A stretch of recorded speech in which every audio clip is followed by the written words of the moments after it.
any changes to the agenda? Does anybody else know of any? Okay, can I get a motion to approve the agenda as presented?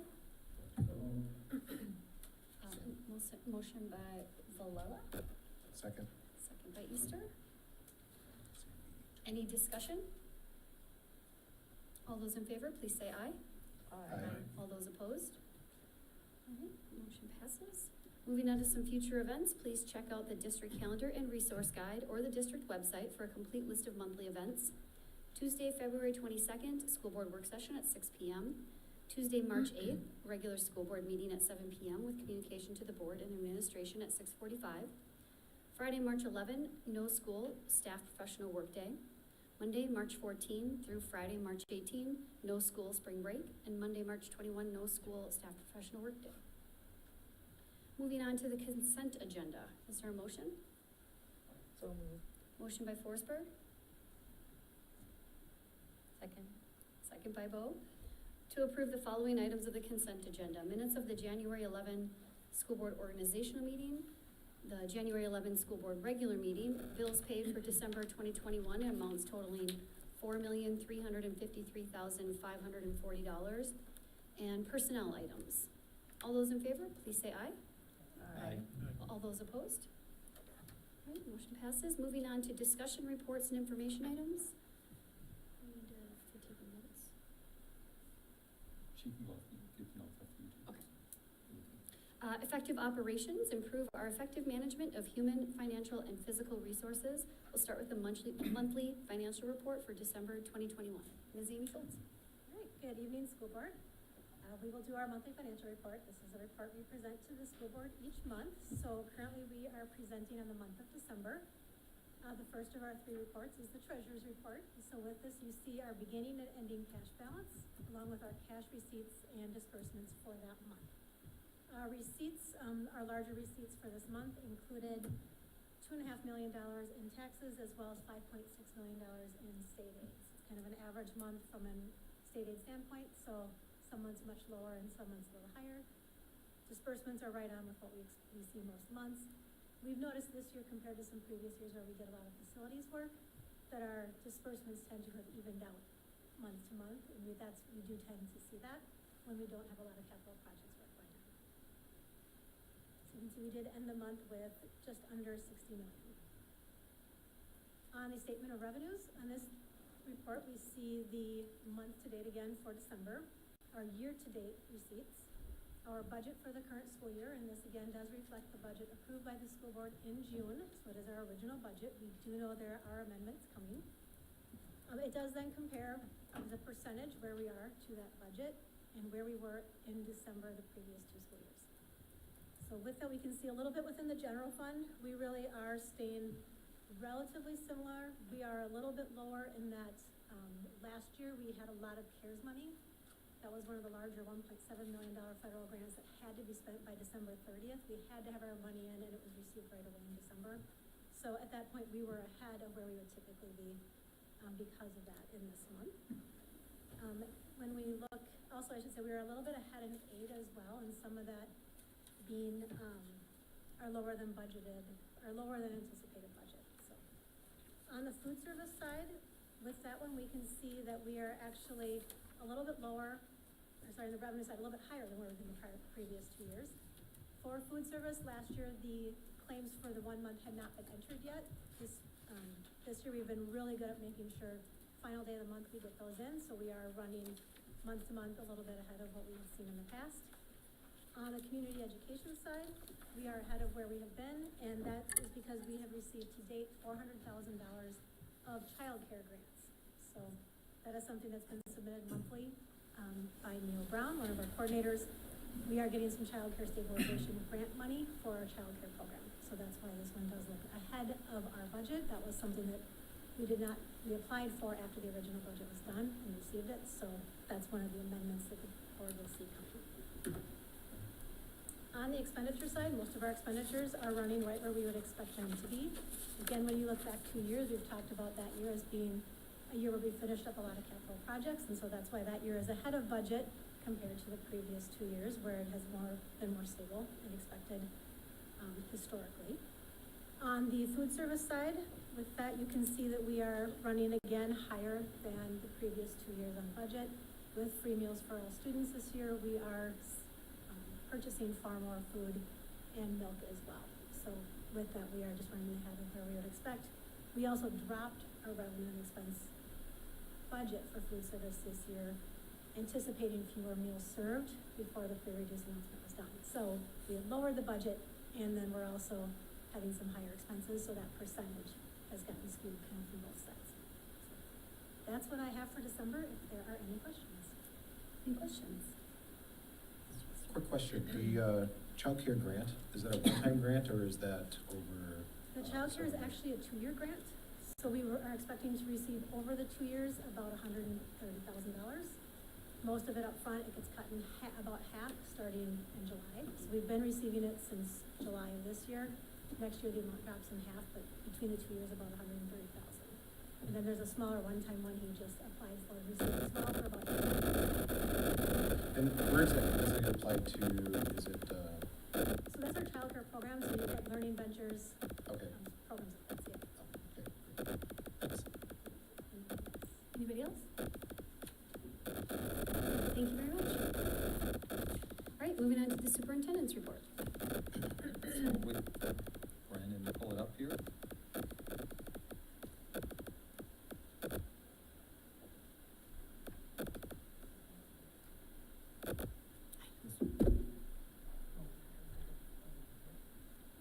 Yeah. No.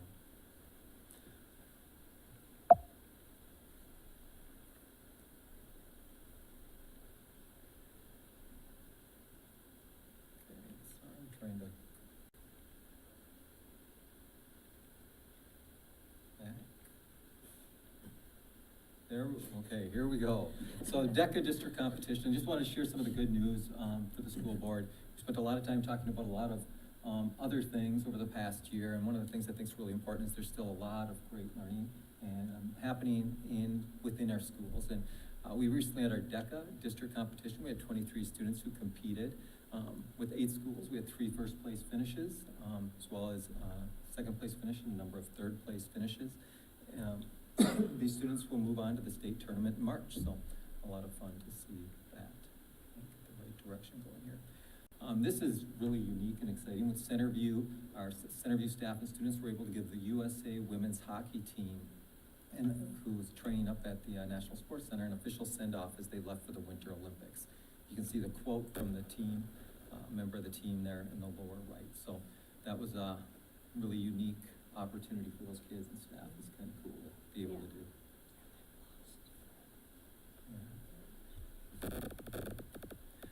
This is just as we are expanding some of our career opportunities. These are some kids who recently became OSHA certified. So they had to take a 10-hour industry course, become OSHA certified, preparing them for the welding class that they'll be taking, our partnership that we have with Clearfield High School. So kind of cool to see that, just a little celebration for them. You've had that opportunity in the past. We haven't heard from them as much in the past year, but our FCCLA program is always one of the leading programs in the state. You can see a variety of the topics here included repurposing, advancing to state some of the topics that they had. They're repurposing and designing an old 70s bedspread into a dress, evolution of body image based on clothes and hairstyles. You can see 7 different kids who will represent our high school and district well as they move forward. And then Honor Band Festival, we had Westwood and high school students who performed at the Minnesota Band Directors Association Honor Band Festival and concert recently, so it's great to see so many kids be recognized and have the opportunity to do that. Related to this, just earlier this evening, I was over at Bethel University. They were kicking off the Northwest Suburban Conference Music Festival tonight. We're all 14. Yesterday at both here and Tatima Grace, we partnered with them on it. We had each of the school bands, choirs, and so on had an opportunity to perform, guest conductor giving the feedback. And tonight, now it's the all-conference band, choir, and orchestras that are performing at Bethel tonight, over 300 students from across the system. So it's kind of exciting to see that as well. And then finding their spark. This is something that we've talked about across the district, is how do we help make sure kids have that opportunity to really discover what they're passionate about and interested in. And the Park Terrace staff has worked to really, they build this into every Friday. spend the entire Friday afternoons where kids get to work on a variety of activities. And you can see some of the pictures of the kids doing this. They have fencing. So if somebody comes in and teaches the kids how to do fencing, STEM creations, for example, I was over there and saw a teacher who was doing it was called Fairy Tale STEM, where they had to build a house, and then it was the three little pigs was the fairy tale, and then they had blow dryers, and they had to try to build houses that could stand up to the wind and not get blown down. Art projects, music, karate, drumming, woodworking, and more. They have all kinds of things happening there. The kids just are super pumped every Friday afternoon to get the opportunity to participate in this. And then just to share some of the pictures, Will comes over, Will Wackman, our activities director, and talks about the many activities beyond what we so often hear about, like I just shared about the band and choir, and we hear about the basketball team, the football team, but here's some of the things we sometimes don't hear about as often: our Panther Mentors, our bowling team, knowledge bowl, robotics, which you can see. Kids have a lot of pride in the various activities that they have the opportunity to participate in. Some key dates that have either passed or they're coming up. We've had our K kickoff events. They were well attended. Each one of our schools brought families into our schools here in recent weeks. Our 8th graders and families will be at the high school on Wednesday, February 9th, for the high school kickoff, so they have the opportunity to be there. Families new to Spring Lake Park are invited to a welcome event February 15th. So it's the 8th graders who are currently with us. It's on February 9th. Families that are new to Spring Lake Park would come on the 15th. And then 4th graders and families are invited to Westwood on Thursday, February 10th for an intro to Westwood and preview of 5th grade. So, Panthers for a Purpose, our Panther Foundation, they have the Week of Giving, the week of February 21st to 26th coming up, and then they have the Panther Foundation Party on Saturday, February 26th at the Bunker Hills Event Center at 7 p.m. So they do so much for our school district and our community, and that's great. So I'm sure I'll have the opportunity to see a number of you there on the 26th. And then we talked about this recently, had a chance to hear about this, Melissa Olson shared it, but we wanted to share it again. We have our industry roundtable coming up soon, where Spring Lake Park Schools and the Metro North Chamber of Commerce will come together with nonprofits, small businesses, large business leaders for a conversation about the future, skills and capabilities the kids really need to prepare them for the workforce and community, and explore ways we can partner together. We have bring in all kinds of industry leaders into our high school to work with students, so it's just an opportunity to network and do that. So. And that is it. Great. Any questions on that? Any questions? Not a question, but on Panther Foundation, the silent auction will be online, so any community members who wish to participate in that can do so. Correct, yeah, that's through that. Throughout the week of giving, everybody can participate that way, and then they can also participate in the online auction, so it's not just limited to the evening of the event. Watch Facebook. Yes. All right. So, Thank you. all right, so now to the topic, I guess, that I'm sure people have been waiting for, so we'll get right to it. Before we make a motion, we're gonna have the presentation of the data guide. Okay, so updates to the face mask decision-making guide. The context has been changing again around COVID-19. We're coming out of that latest pandemic surge, which is great. Back in August, just a brief step back, I had a chance to hear people mention this earlier as well, but in August, you as a school board approved our current face mask decision-making guide. And at that time, students within grades 7 to 12 had all had the opportunity to be vaccinated. So we had the 7-12 mask guidelines, and we had the K-5 mask guidelines. As of today, all students ages 5 and older now have access to vaccines. So during January, our focus was really on managing the COVID-related absences. Hopefully that will come back up. I can keep rolling here while that comes back up. But we really were focused on keeping learning taking place at school. And we are able to continue to provide a positive, engaging learning environment despite the many challenges. And I just want to take a chance again to thank our incredible staff, our teachers, principals, custodians, office staff, paraprofessionals, our technology staff, district office staff who provided support and worked out in the buildings there for a number of weeks to provide support. They all did an amazing job to keep kids learning at school. So I don't think that should go unrecognized. We are working with people throughout our learning community who feel strongly on both extremes of this topic of face masks. in very similar numbers, and many who are in the middle championing any and all efforts to keep learning in person. To all I want to say, we have heard you, we hear you. As a public school, our work must honor the varied perspectives and beliefs the members of our community hold, and work to seek balance as best as we can when balance seems almost impossible. We continue to work to find the balance that addresses varied perspectives and recognizes the current and evolving context surrounding the pandemic, always doing so with a focus on our vision of personalizing learning and ensuring a safe, positive learning environment. It's in that spirit that we are recommending changes to the current face mask decision-making guide with an evolved approach effective through the end of this school year. I'm hoping you have an opportunity to see that. So maybe we can just do it this way. This is the current face mask decision-making guide. You can see that it has the Anoka County. There's two, the district indicator are based on transmission across the county. And also there's the school-based indicators that we have. So that's just the current one. We'll move on to the updated one. If you want to go to the next page. So with this new one, I'm just going to hit some of the high points. There's no county or district-wide indicator in the updated guidance. Our experience is that our schools are not mirroring county data any longer. Okay, our school experience is almost back to historic norms for absences. We will use a school-based indicator to guide required masking on a school-by-school basis, aligning practices pre-K-12. We hit a high for 3 weeks in January where our absences exceeded 5% at the majority of our schools, where we required masks in grades 7 to 12, but never all of our schools. So we had some elementary schools that never did hit 5%. That has now subsided significantly with all schools well below 5%, and we anticipate this trend will continue in coming weeks. Again, those were the only 3 weeks since March of 2020 where we've hit that 5% mark. So it's not something that's been uncommon. Further, we've done an extensive analysis of historical absences in comparison to recent months. We are seeing absences trend back towards our historical averages pre-COVID. So again, this updated decision-making guide would use a school-based indicator that aligns pre-K-12 criteria for requiring masks. Data would be reviewed on a week-by-week basis, and masking decision would be made on a week-by-week basis if needed. If masks happen to be required, we would communicate that on Fridays for the next week. And we've had 3 weeks of that throughout this time. This presents no significant change for grades 7 to 12. Okay, so here's what the implementation, upon approval of that implementation plan, what we'd look at, we'd communicate this with staff and families tomorrow.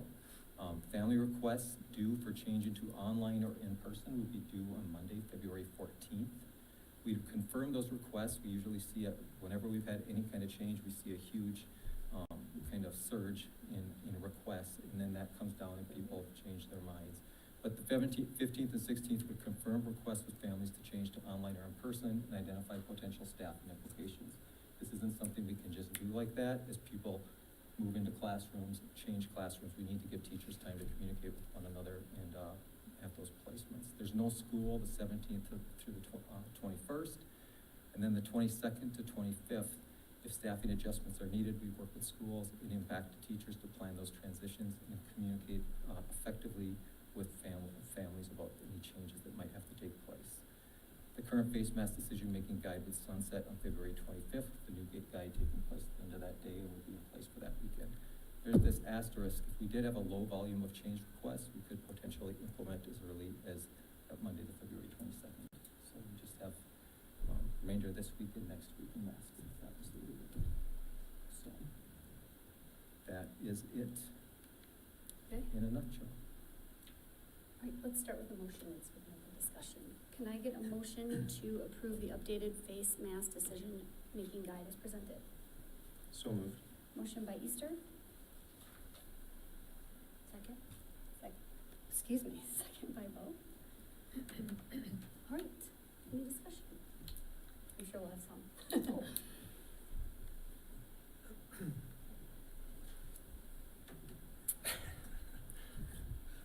I can start off if that's okay Sure, with you. of course. Just a couple questions. I'm going to start with, and I know the answers to these questions, but I don't think they were part of your presentation, so for the benefit of the public that's here, I'm gonna ask them anyway. Is there, a sunset provision for the new policy once it takes effect? Oh, yes, thanks for saying that. I forgot to mention that that is on the, is listed on the guide, so it was sunset, as of the last day of school, this school year, so it won't continue past that into next school year or anything like that. So unless the board takes action after tonight and before then, after the last day of school, Spring Lake Park Schools will not have a mask mandate of any kind. Correct. And can you explain how contact tracing fits into this new plan, if it does? We're not doing the contact tracing anymore, we're just giving general communications when that, so for example, if there's a case in the classroom, communicating to families in those classrooms if there's a case in the classroom. So there's no, your child was a close contact today Correct. at school and therefore they needed to quarantine and go get tested, there'll be none of that? Correct. And then in terms of the quarantine requirements, it'll only be for immediate household family members? Correct. Thanks. If you want, if anybody else has questions, I can wait Sure, for my let's do that. comments. Does anybody else have questions or before we move on to comments? When we say low number of cases, of not COVID cases, but of people that maybe want to switch learning styles, what is considered low? I can't quantify that because it can really depend on where that falls. So for example, we don't have an equal number of requests for like online learning right now by grade level. So there's a state statute with the number of students you can have in a section with the teacher. So that would really depend on where those requests fell and how that impacted also with requests. We might have requests we could have a high volume, but if the requests are back and forth, that might be very easy to manage. So because my guess is I know of some families who are waiting to go online. I know some families who have been online because of masks and are going to choose to come back. So we'll have to get those requests from families and do a plan accordingly. Any other questions? I've got one more, sorry. Okay. So the way this will work under this proposal mechanically would be, unless, as you talked about, you're able to start it earlier, but assuming, I believe the presentation said the 25th, which is a Friday, Correct. that's when the announcement would go out for the following week, starting with the 28th. Mm-hmm. And then there would be no further announcements unless there would be a change to the masking policy, and then that would be announced on a Friday of whenever that change would take place for effect the following week. Yeah, so it would be much like the 7-12 parents have experienced this year where we haven't been doing an update each week. For those who are interested and want to see where our numbers are at online, we'll keep posting that on our COVID hub, but we won't have a weekly update on masks or no masks. I mean, our assumption and our hope is we'll continue to see the decline that we've had and we won't reach 5% again. My hope is things will go really well. And then the policy then will be implemented on a weekly basis for the rest of the school year. Correct. But only when it hits 5. Right. Right, so, And if, hopefully. And that's positive COVID tests or COVID-like symptoms also? COVID and COVID-like symptoms. Okay.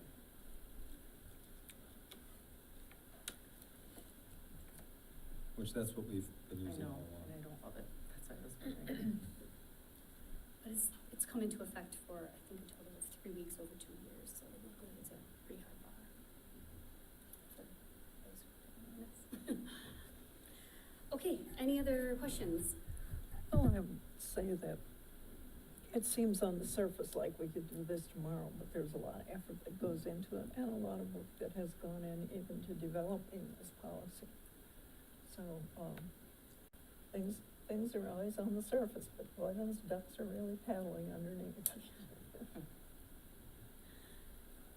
All right, comments?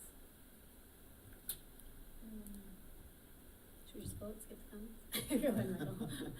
I went first in August, so I'll go first again, that's fine. once again, I'll preface my comments by thanking administration, and my fellow board members for, your professionalism and respectfully disagreeing when we do disagree. I think we've maintained that, throughout, this school year, and I certainly appreciate that. There are some things I like about this proposal.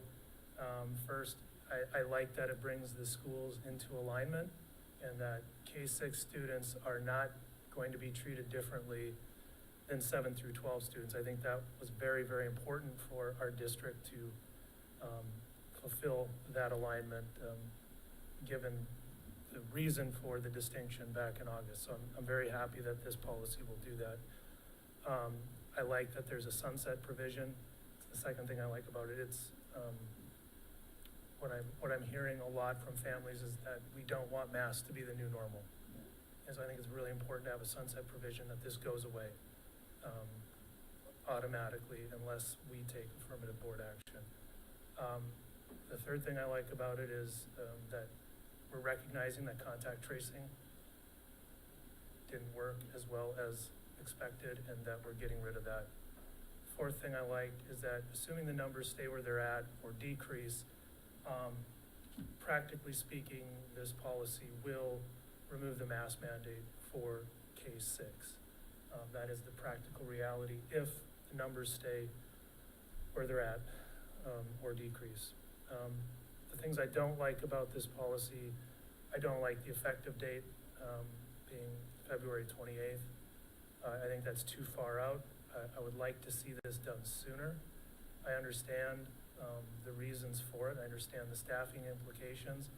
I do actually agree that families, because we are changing our policy, that families should be able to, choose a different learning model if they want. I just don't necessarily think that we need to wait to implement this policy for them to make that decision. Second thing I don't like about it is that it's still a mask mandate. That's the fundamental issue. Yes, it's a better policy for sure, different metrics, but it is still a mask mandate. And so it's tempting to look at this and say, well, based on numbers right now, a yes vote on this will mean getting the kids out of masks.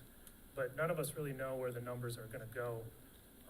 And so it is to acknowledge the possibility that this isn't necessarily the end of mask mandates for the rest of the school year, depending on how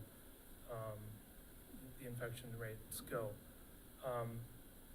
Going back to last August, when we voted on this, I voted against the mask mandate at that time. I based my comments at that time on what I viewed to be the proper role of the school board, which was not to force mask use on families and to allow family choice on masks. I still believe all those things. I'm still against the mask mandate.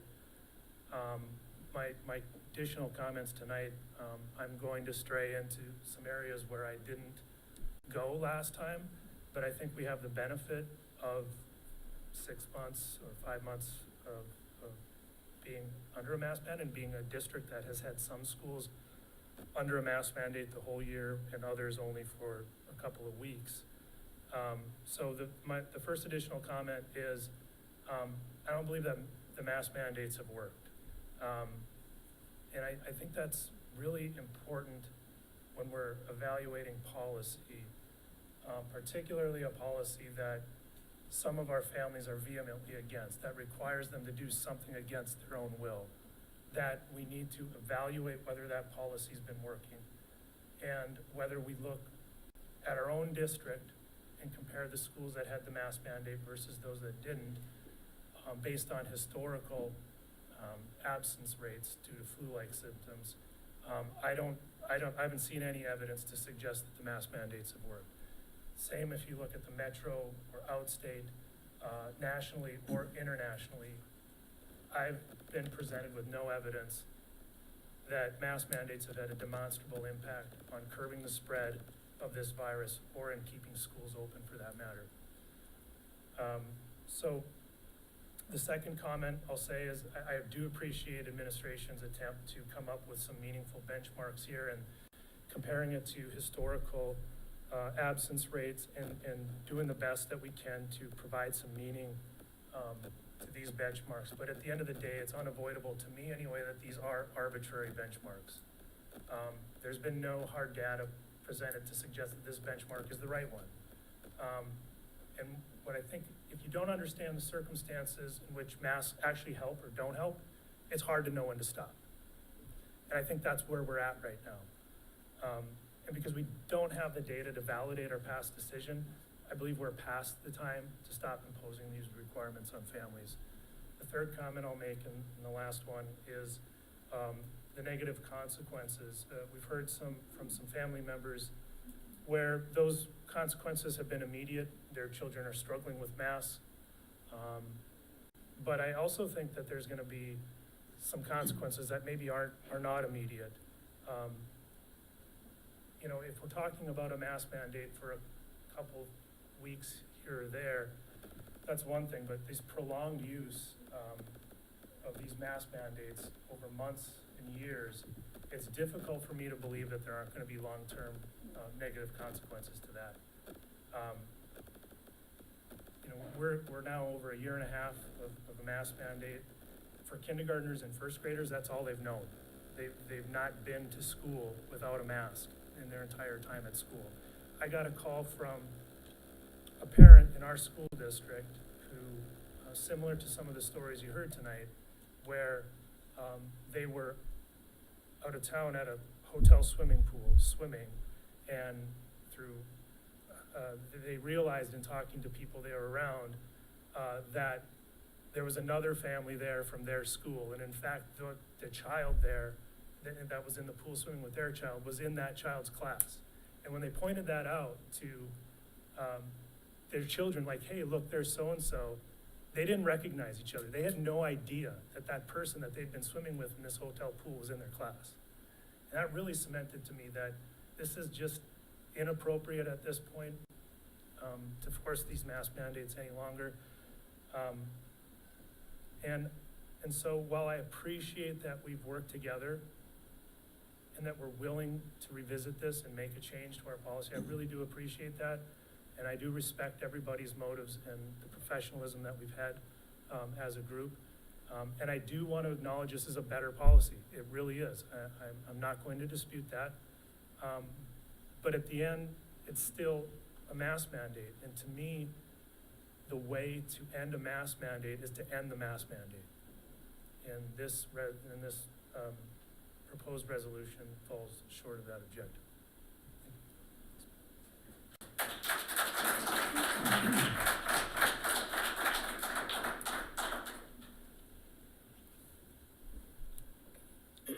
Anybody else?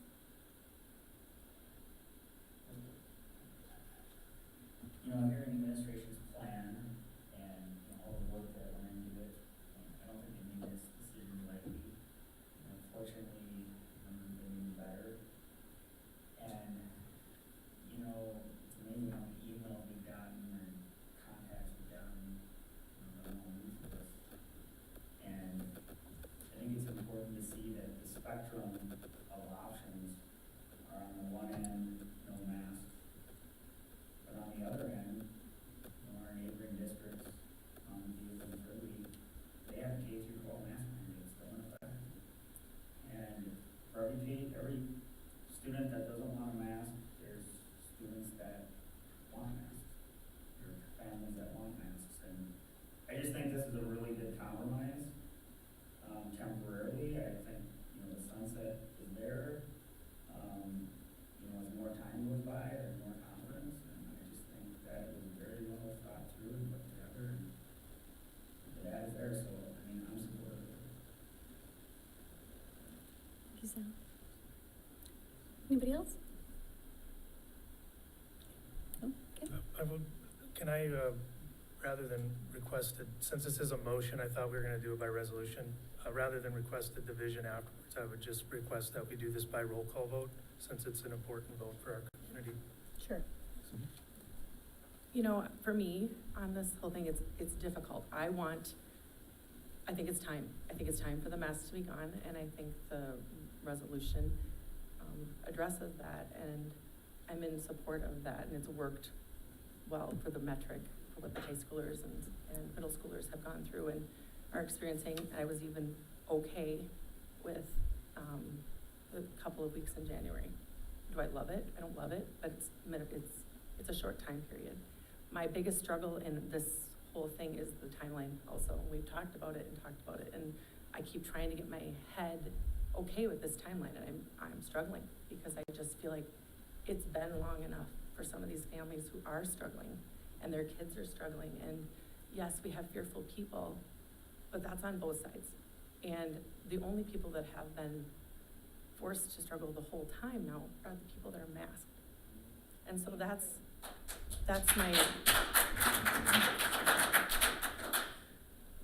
my big hiccup in the whole thing. And when we were talking even about, you know, both sides of this thing, well, only one side has had it that way. It's been masked for these kids this whole time for 18 months. And so for me, it doesn't feel like it's been a compromise. It feels like it's been forced upon. It hasn't been families making that decision. So that's where my struggle is, where I am presently with it. I like it. I want the kids to have, and parents to have choices. And it's time for that, but this is where I'm at. Okay. Anybody else? I'd like to say something. I just want to present a different option, a different opinion, because it's really important to me as a teacher to look at things from a teacher perspective. So I appreciate what Michael said about us all getting along and agreeing to disagree on things. I think that's really nice because I don't think that happens everywhere. And Melody and I just had a conversation about it tonight where it's okay to not agree on everything. I'd like to say thank you to the teachers that are listening for all that they've done. I think one of the hardest things that we don't all think about is the absences are so hard to deal with. This morning, I have an 8 a.m. class, and at 7:50-ish, I had a student that emailed me and said, hey, I'm woke up sick, I can't get a test in time to come to class, but could you go ahead and record class for me? And it's not quite that easy to just quick record class, which I did for the student because I understood that they were trying to reach out and ask for help, but it is really, absences are super hard.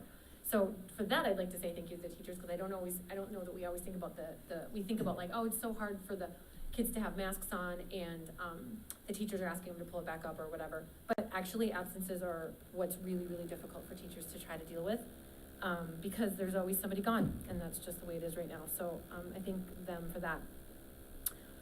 In the fall, I was conflicted because I really felt strongly that the parents should be able to choose if they wore masks or not. But I did feel like it was an acceptable compromise given the information that we had at the time. I know that wasn't a popular view with a lot of people, but even though I felt like the students should have that option, we were talking a lot about the students, if we could just get to when they were able to be vaccinated. And it seemed like a reasonable compromise to me at the time with the information that we had. You do have to admit we have a lot more information now. We didn't have that much information, right? Things are rapidly changing, so in the fall, it seemed like an okay option. It didn't seem like a great option, but that's kind of the definition of a compromise, is when you try to find an option that works for everybody. I am really pleased, like Michael said, that we're not using Anoka County data, but school-based indicators instead. As a teacher myself, I feel that has been asked to switch modalities at the last minute and either go online or go in person when I wasn't planning to do that. It's so stressful, especially when you want to provide the best learning environment that you can for your students. Teaching in class online and teaching a class in person are not the same, even if they're the same class. And so when I found myself in that position, I can't just say, I'll just teach the same class with a camera in my face. Well, it's not the same class. It's a completely different class. So for that reason, I understand where Melody is coming from, and I actually really appreciate hearing everybody's perspective, and I understand that I wear a mask at school. It's not fun at all. And so, Dewey, what you said about Bella's face that's terrible. I don't think that's awesome at all. I don't think any of these stories are great. They're sad. And I don't think that that's what we want for our students. However, I feel like a couple days so that teachers like myself can get their crap together is really important. That's all I want to say. Thank you, Sarah. Anybody else? All right, are we ready to vote? So, Okay, clerk, could you do a voice vote? I guess we'll call it. Mrs. Bowe, Yes. Mr. Easter, yes. Mrs. Forsberg, yes. Mr. Crum, No. Mrs. Skelly, Yes. Mr. Valella, Yes. Mrs. Hammond. Yes. The motion is adopted on 7-0 votes. Oh, I think it was 6-1. 6-1. Yeah. Michael voted. You haven't, no, 6-1. 6-1. Yes. Okay, thank you. All right. All right, moving on to Northeast Metro 916 updated joint powers agreement.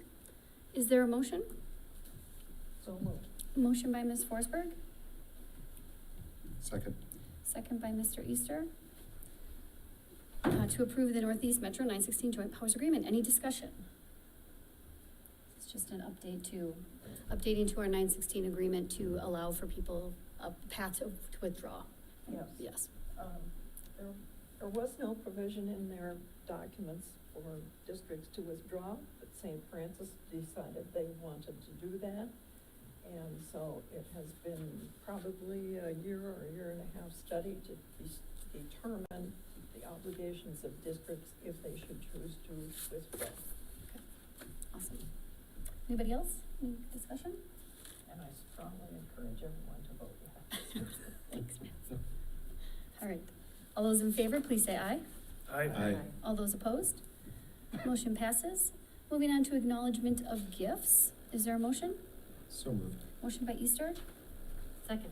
second by Bo, to adopt the following resolution. Whereas School Board Policy 706 establishes guidelines for the acceptance of gifts to the district, and whereas Minnesota Statute 465.03 states that a school board may accept a gift of real or personal property by the adoption of a resolution approved by 2/3 of its members, therefore be it resolved that the School Board of Spring Lake Park Schools accepts with appreciation the gifts to the district that are also up on the board.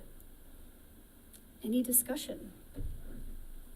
As always, our community, yep, please, go ahead. Sarah, can you explain the screening device by the Lions Club?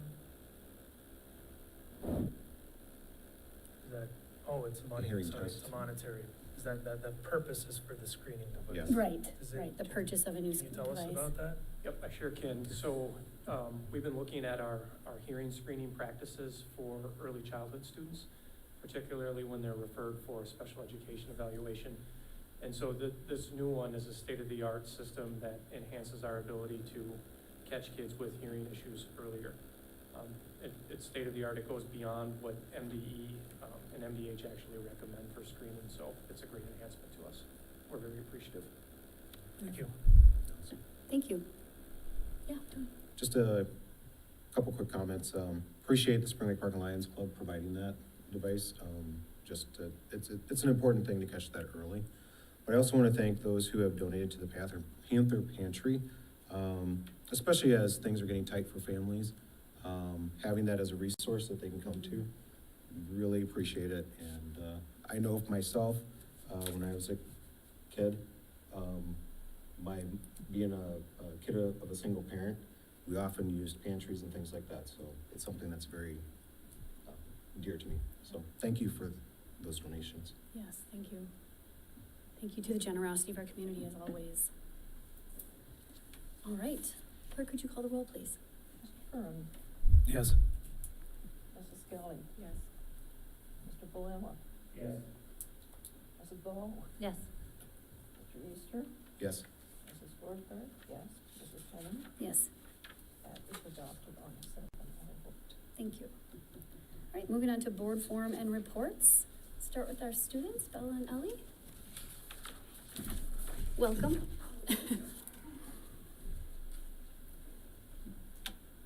So my part is just gonna be really quick.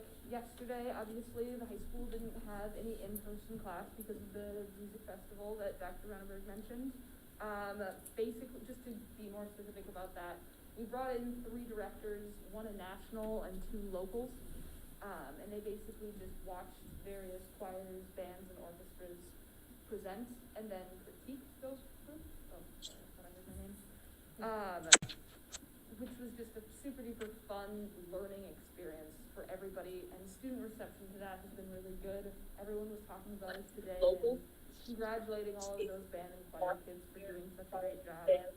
Tonight, again, as mentioned, is the all-conference band, choir, and orchestra, led by a similar instructor, just with music that they picked.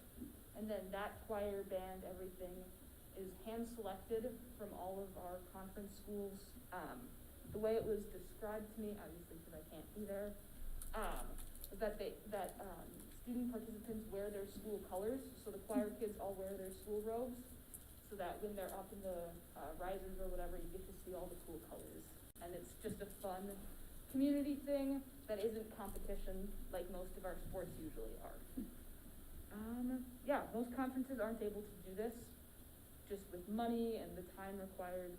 So it's just a fun thing that we get to do, and we like having that around. Bella? Welcome, Bella. I don't know if she can hear. Bella, can you hear us? Oh, Bella, can you hear us? I wonder what she can see. I don't know. So spring sport registration has also started up just now, and we're hoping to have a great spring. Our current teams for the winter season are doing pretty well as well. It's been very competitive. Boys swimming has their final meet on Thursday against Maple Grove for the conference title. So we're excited to see how that plays out. Gymnastics is also doing great. We hope they'll do well in their conference and end up with first or second. Postseason play is coming up. Some swimmers will probably make it to state, along with a couple of wrestlers as well. And I know dance team sections are also this week, so we wish them a good luck. One act play finals were last Thursday. Our team did not win, but they did an amazing job. Our Panther Mentor program had the Respect Retreat, which went great. And we got a lot of great feedback from both freshmen and mentors. The Panther Mentors are now prepping for the 8th grade registration night tomorrow, just to get some of those new high schoolers in.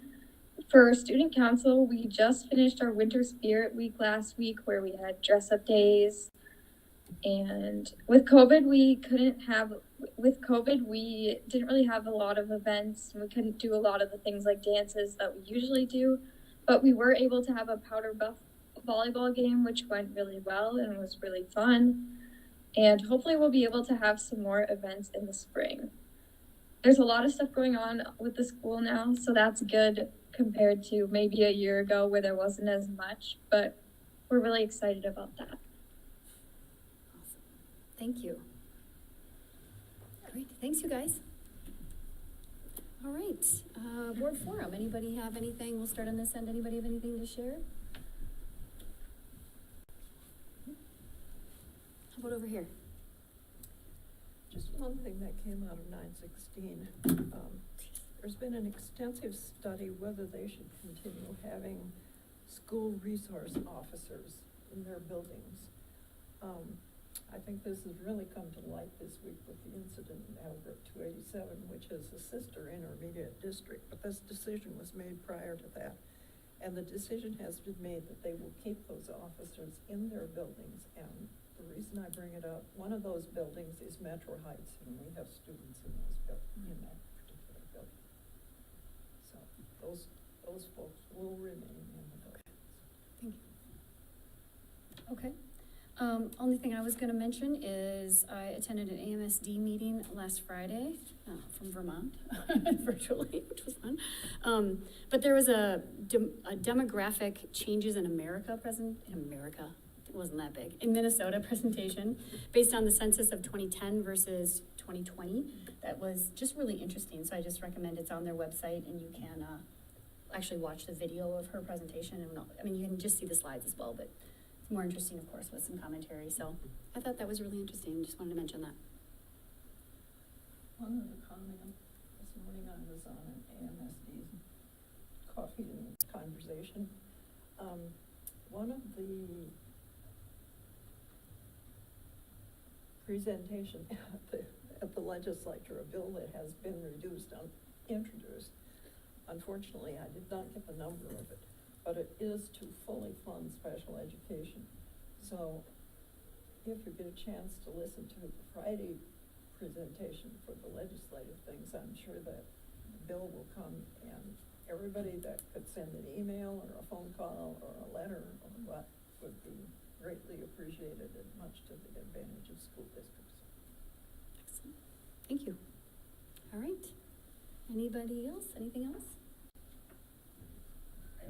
Today, my daughter's going into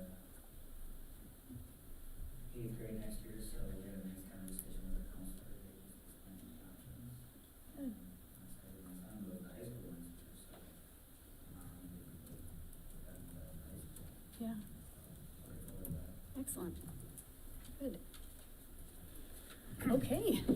Say, Move on. Marilyn, is that coffee and conversation thing, that's a state bill that and that's separate from the one in Congress? Mm-hmm. Yeah, it's a state bill was brought forward by legislator out of the St. Yes. Cloud area.